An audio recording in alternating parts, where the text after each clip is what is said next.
Hi, this is Dr. Johnny Su. Thank you for watching my other episode of Dental Assistant Learning. In this episode, I am going to show your dental assistant, how to fabricate a clear plastic retainer that is used after orthodontic treatments. There are quite a few different types of removable retainer available. But in this episode, I am particularly want to show the assistant how to fabricate a clear plastic material out of this Essix plus plastic from a piece of plastic materials. Okay, and again, if you feel this video boring, you are welcome to fast forward to jump into look at the end of it. But for all the new assistants who never done this before, it will be advisable for you to read through the whole episode. Again, you can skip forward, or if you want to rewind, you can rewind backwards.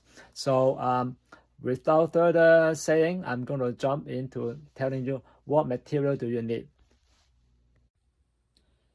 What I have here is a Dentsply Sirona Essix Plus. In fact, this is Essix A Plus material. Okay, this is 0.045 inches by 5 inches plastic materials. So this is one of those. It has a plastic blue cover on it, and it comes in the package. This is you can buy whatever quantity you have, but in this box it comes with 100, and it has divided into about 25. So in the box you have 4 of this package. Each one of them has about 25. Now, one thing I would like to suggest to all the assistants: when you take out, as soon as you open the box, take out from this sealed, fully sealed the silver color bag. Okay, once you take it out, put it back, seal up the seal properly and faster. Okay, because this material is a hygroscopic material. You will tend to absorb the moisture from the air. If you leave this, if the system forgot to seal the bag properly and you leave it open, it will absorb a lot of moisture inside the plastic material. And when the time you make this material, fabricate this one, when you heat it up in the vacuum format, you will end up have a lot of bubble coming out, and you don't want that bubble coming out in this plastic material. So I'm putting a double extra Ziploc bag on top of what it comes with already. Inside I have some package of drying agent inside the original manufacturer package as well. So there's a triple way to keep it dry, keep it dry inside the plastic bag. Okay, so this is the plastic material, and you also need a vacuum former. This is the vacuum former that I has. Okay, most of your office will have this material. I hope you have one. If you don't have one, you cannot do this job though. So you need to have this vacuum former. The same one that you can use for your bleaching tray as well. So first of all, you have to have a stone model first. I'm using this stone model as example. This is already finished, but I'm using that as examples. If you look from the side, this is about the base. You trim the base of the stone plaster to about 3/4 of an inch. That's the base. All right, the base of the stone model. And if it's an upper stone model, then you need to trim away using the model trimmers to trim away. As a model trimmer, you need to trim away this part until the palatal exposed. Okay, until there's a hole there. The purpose is to allow the vacuum air to suck through the palatal area. So anyway, back to the model. So trying to trim the model, and this is more ideal trimming situation. Let me flip it upside down. So this is what you may want to supposed to be trim it this way, ideally. Okay, and in a triangular shape. In a triangular shape this way on the top, and then on the side like this ones. For more detail, you can watch me another video about how to trim this model. So anyway, so you got the model trim already, and then this is also gonna have to need the plastic material. So there are protective layers on top, which you can remove the plastic protective layer. Okay, it comes with a protective coating. So you're gonna remove and peel off the protective coating. The manufacturer, it comes with the manufacturer. One on the top, one on the bottom.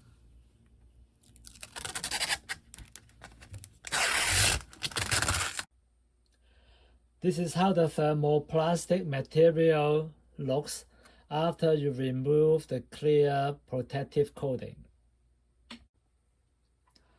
This is a thermal vacuum forming machines. So you move the heat element out of the way first of all, swing all the way to the back, and you lift up the metal frame, and then you insert your acid plastic material. This is 5-inch, again 0.04 inches thickness and 5 inches rectangular shape, square shape. And then you close it up and lock it up tight. From the side wheel, make sure that you set it tighten properly.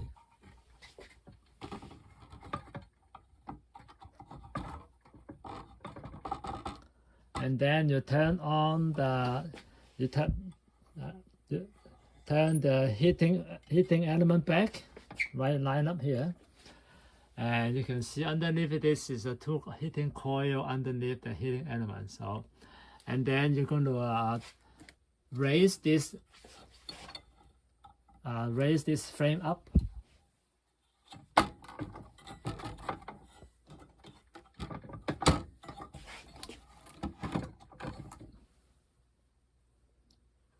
I'm doing it from one hand because one hand I'm holding the camera, and so I'm doing one hand here.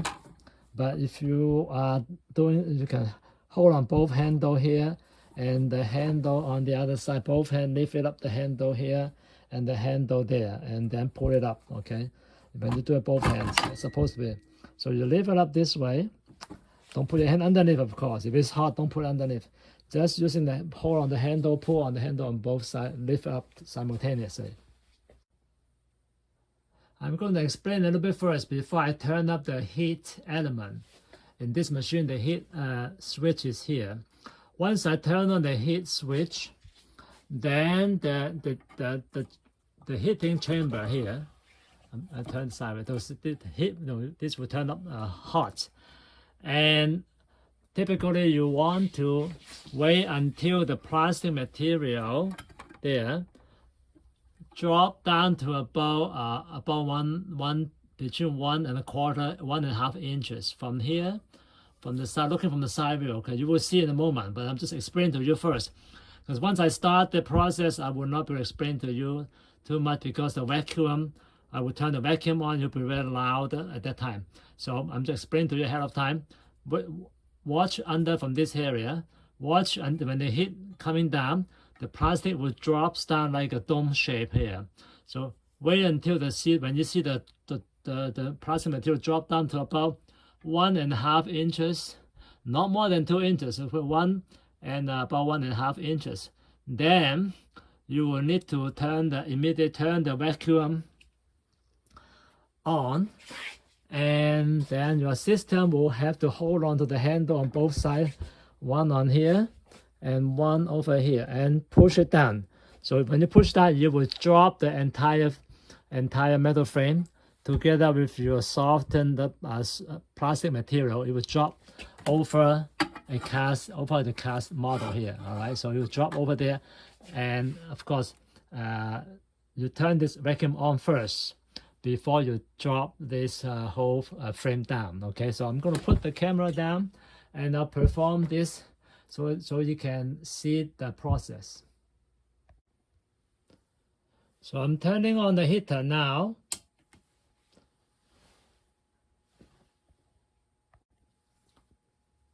This is the vacuum, okay? In a moment, I'm going to turn this on. Once I see the plastic drop down to about 1.5 inches, then I will turn this on. I hope from your angle you will be able to see later on the plastic material drop down to a little bit dome shape there. This is clear material. You might have to keep a close eye on this dome shape material coming down. And then remember, once you come to about 1.5 inches, turn the vacuum on the side, and the system both hands press it down. This hand on both sides press it down. All right, so the material is warming up. Put the stone cast in the center of the vacuum former. I hope you can see that. Okay, now you can see the dome shapes coming down now. You see the dome shapes coming down. Keep an eye on it, 1.5 inches. This will be a very critical moment. All right, I see the dome shape coming down. From this part to here, about 1.5 inches, and then I will turn on the vacuum former and press both down, and leave the vacuum on for another 30 seconds. No, I'm going to drop this down now. This is about time. Turn the vacuum on.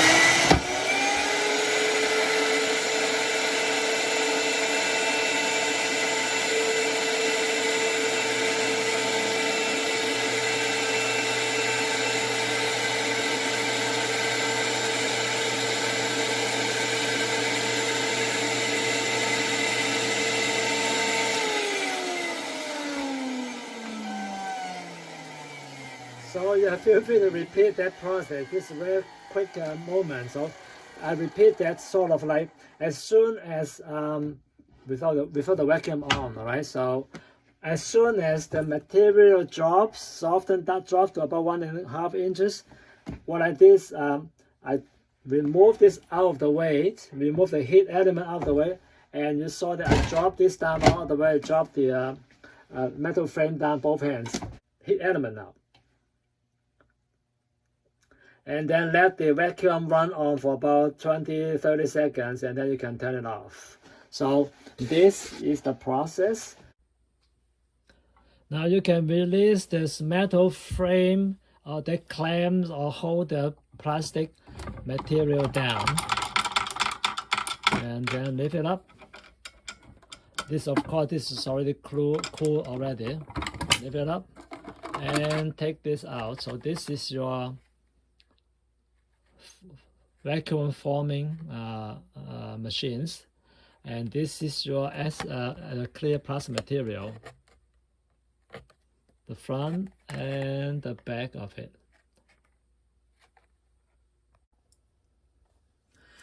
Once the thermal vacuum former is done, you can push it back, but make sure you inform your other coworker not to touch this part because it's hot. Though, or you can put a note there, stick to the side, and tell the other coworker that this is hot. Don't touch it. Otherwise, they can get burned.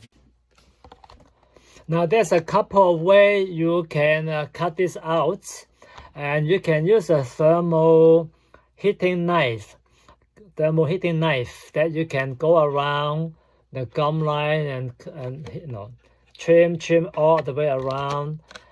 Typically about 2-3 millimeter below the gum lines, though, 2 to 3 millimeter below the gum line.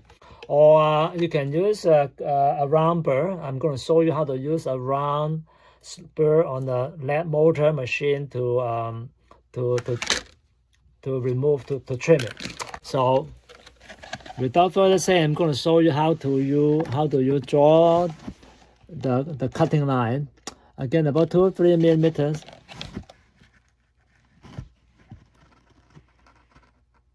Away from the gum line. Okay. Get a Sharpie marker. Just draw.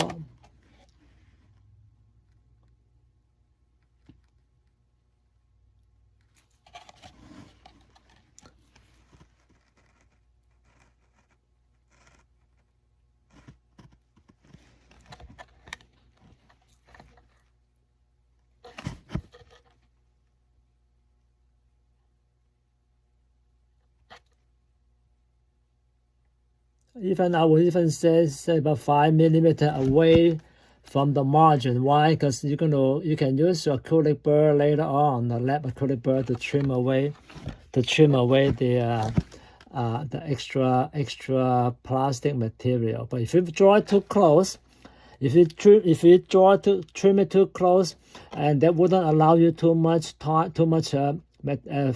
material to in case you make a boo boo here,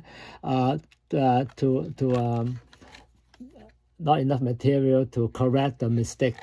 5 mm from the margins. Okay, 5 mm from the margins, from the gum line.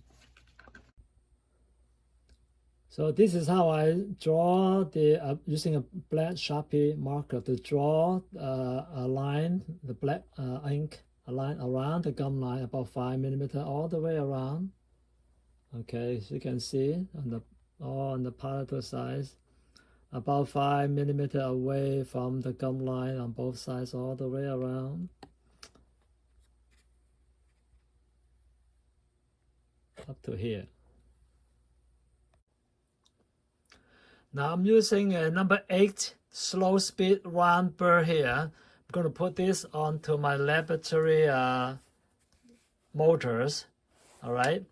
The reason I'm telling you why I'm using this number 8 round burr is there's a reason behind that. And remember that this is this Essix plastic material is 0.04 inch thickness.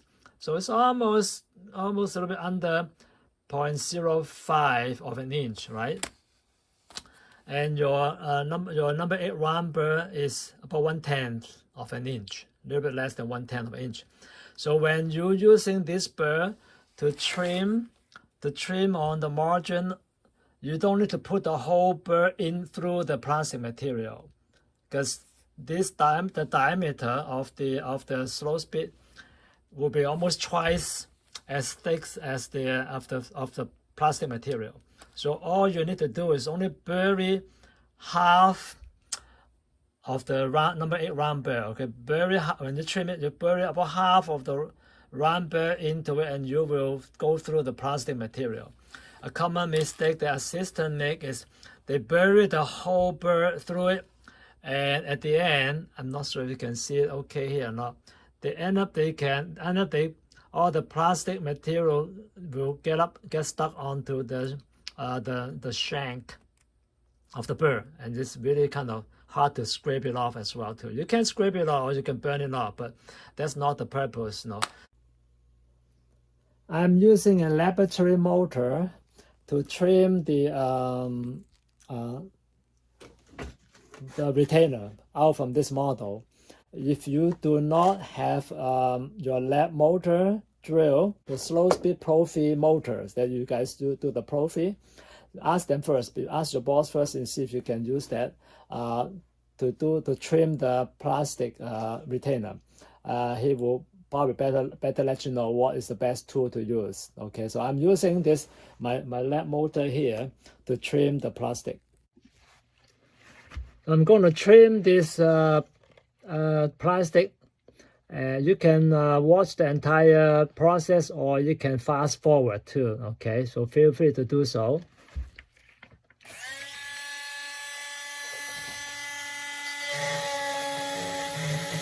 Remember, the trick is just bury half of the burr, half of your number 8 round burr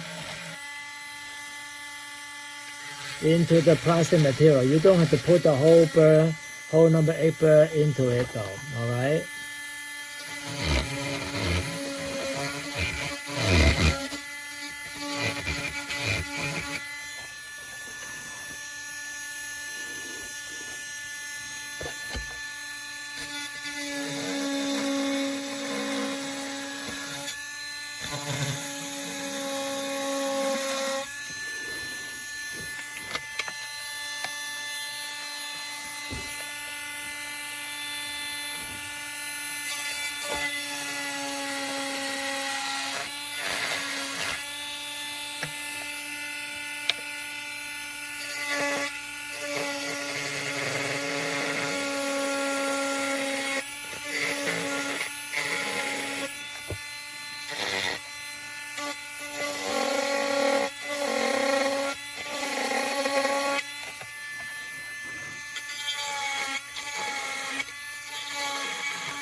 Also, it's easy to drag the burr, pulling it instead of pushing it. Pushing it could be bumpy, so it's easier to put the burr in and drag it and pull it back. Easier. That's how I find it. If you think it's easier to push it forward, by all means push the drill forward. But I find out it's easier to just put the burr through the plastic material and drag it and pull along the road, pull along the line.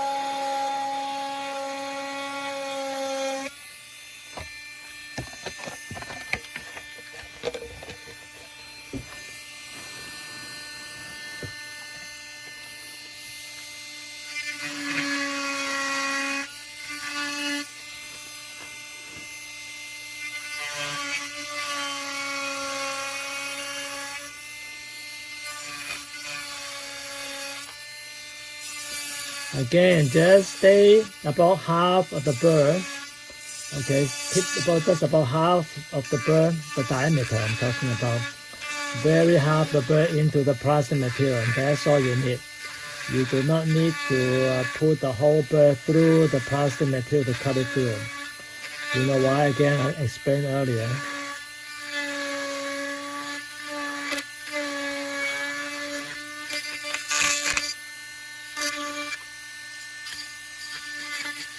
And just go around one more time. Make sure I release all those plastic material.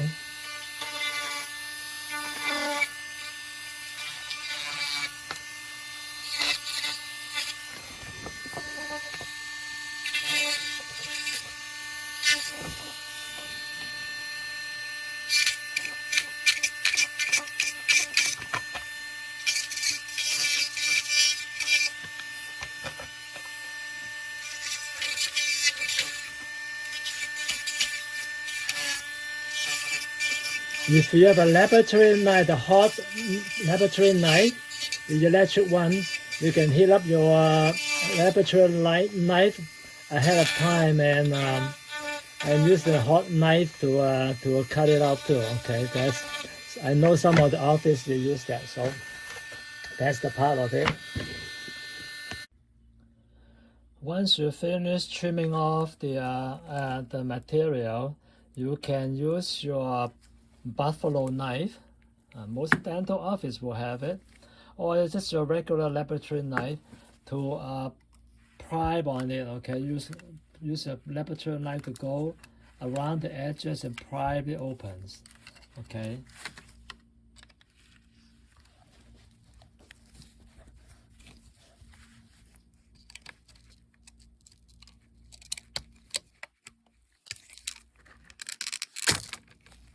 So there you go. So of course, in the beginning, you need to use a little more force to pry it opens, and most likely the teeth will break. That's pretty much the situation most of the cases. And then you can separate this from the rest of the model. All right. So this is your the retainer. I'm going to show you how to polish all these edges. Right now it's still pretty rough and pretty sharp. I'm going to show you how to trim it. Trimming the plastic clear retainer. So this is the edges. You can probably see very rough all the way around. The sides very rough though. And you need a acrylic burr. Any type of acrylic burr, laboratory length acrylic burr. And you need this Scotch fiber bright micro brush. You can buy this from Brasler USA, and this is what you need. It's called the micro Scotch bright brush, and here's the item number. This comes in a box of 12. You can use it for many 12 of this in a box. You can use for a long time. Okay, Brasler USA. Here is the informations. You can Google the Brasler information. Ask your local representative. And there's an 800 number 1-800-841-4255. Brasler USA Dental LLC. and ask them for this micro Scotch-Brite brush. Okay, after you trim it with the clipper and you polish with this. And for the length of the presentation, I'm not going to show you how to trim all the way around with the clipper. Most of your assistants should know. If you have never done this before, it is okay. I'll show you in the beginning part of it first to trim with the clipper, the edges first, and then I'm going to skip to the end and with the finishing part. So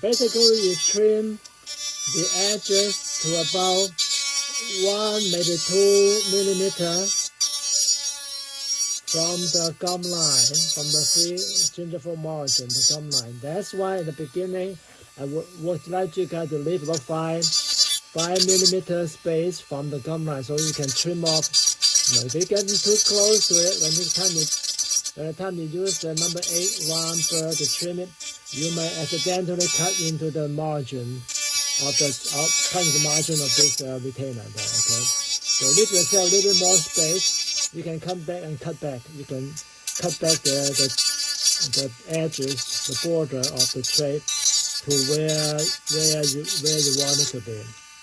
I get not more than 2 millimeters from the gum line to avoid irritations to patient's gum. Okay, if it's too long to cover the gum, you may irritate the gum. You just cut back to about, like I said, 1 to 2 millimeters. Now you can do the scallop shape. If you want to make it a little nice and fancy, you can do a little scallop shape between all the papillar area. Do a little bit dimple there, dip a little bit there, so you can do a little bit scallop shape trimming. Okay, so you got a slightly wavy shape on the tray there. Or just go ahead, straight cut, trim across it straight, easier too. No, you don't have to be too fancy. And don't spend too much time on doing this, by the way. All right, why? I'm sure your employer, your doctor may not want to spend too much time on trimming this. Once you learn how to do it, you should be able to do the entire process in, I would say, probably not more than 30 minutes. Okay, this is for the beginner. This presentation are very, I should say, very comprehensive presentation, how to start and from start to the end. The actual process, again, it should probably not more than about 15 to maybe even 20 minutes, so, all right?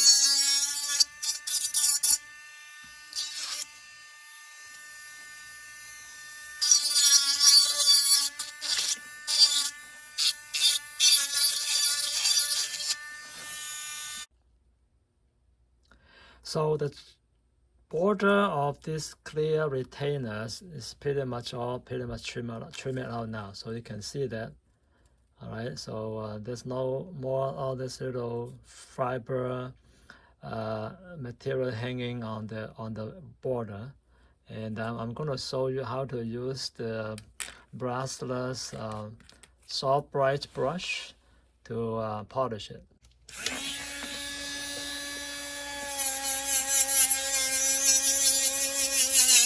And for those who have respiratory issues, you may want to wear a mask because there's a lot of dust and a lot of fiber when you're doing this. You want to wear a mask when you're polishing this.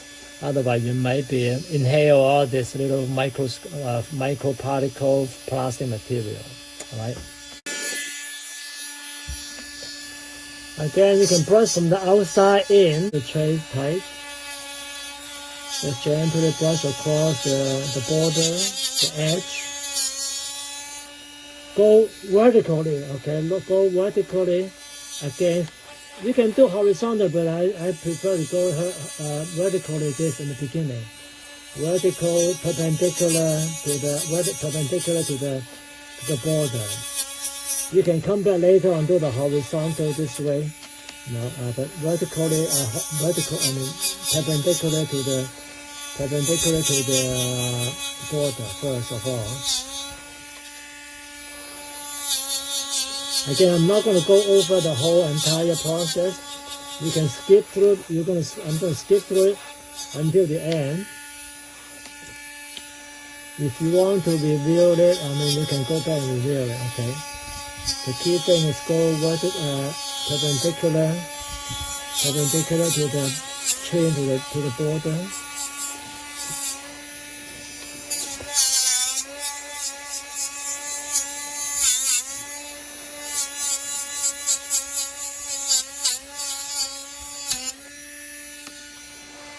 Hold steady. Hold your hand steady.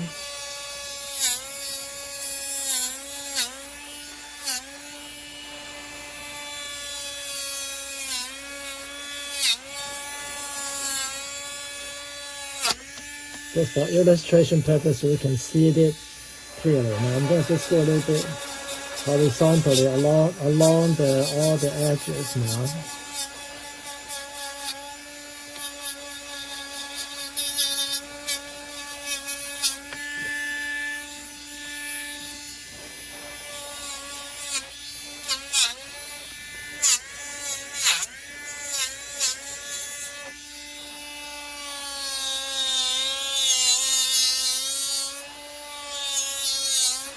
Wear safety goggles as well too, don't forget. If you don't wear safety goggles, it may get into your eyes. Again, the occupational safety is important when you work with this material too.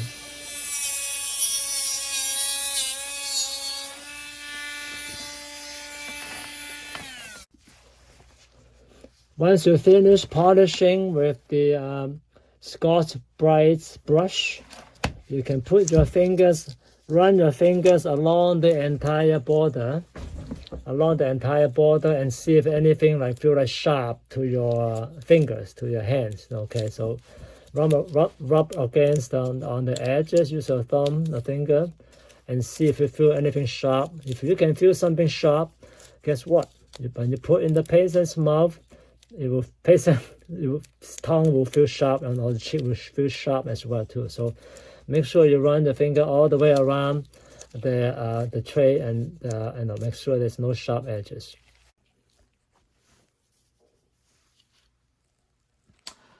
So this completes the episode on clinical dental assistant training on the topics of how to fabricate a clear acid plastic retainer.